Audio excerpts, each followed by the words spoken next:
Konami is known for one series ultimately when it comes down to it, and that's the Castlevania series. This time, this is their first ever multiplayer experience, and that's really all it is, guys. Don't expect any emphasis on story, don't expect any cutscenes, intros, outros, nothing like that.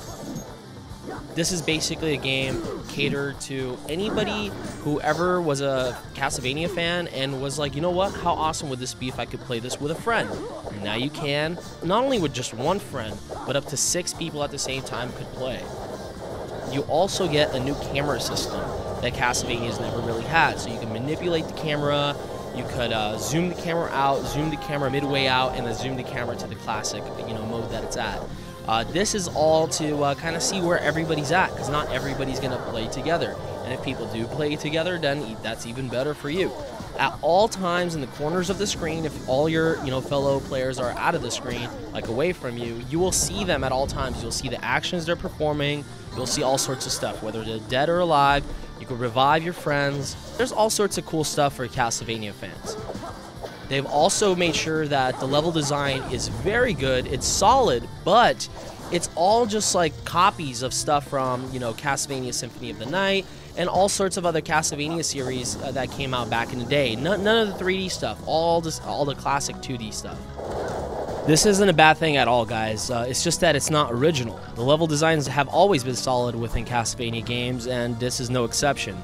The game's challenge levels, same thing. Just like previous Castlevania games, there's really no challenge settings, no easy, medium, hard.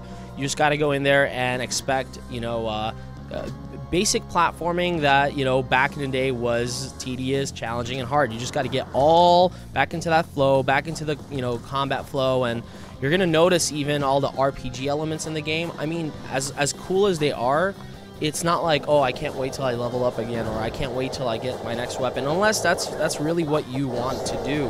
It's just that since there is no real story and there is no real backbone to the whole game, there's not really, anything that, you want to check out except the whole multiplayer experience. To go along with all the stuff in the game, it's really all about finding all the secret and special weapons, items, etc. in the game, outfits. You can do all sorts of stuff, which is really cool. And there's a bunch of characters to play with, a bunch of different characters and a lot of familiar faces, which are all cool. All the characters are different, unique. They all have different types of combat moves, different sorts of movements, different sorts of countering. Pretty cool stuff. And everybody could choose to play as different characters or even the same one. However, the people who are advanced, you're going to be able to know these guys like right off the bat, because you're just going to be plowing away through the levels and you're just going to try to do everything in your power to try to catch up to them. And this is actually a really fun aspect of the game. So that's it, guys. If you're a Castlevania fan, this game is for you. If you ever wanted to play a Castlevania game online with up to 5 of your buddies at the same time, this game is for you. For anybody who's never played Castlevania and wants to give this game a shot, and you love playing arcade titles with friends, $15 is a killer deal for this title.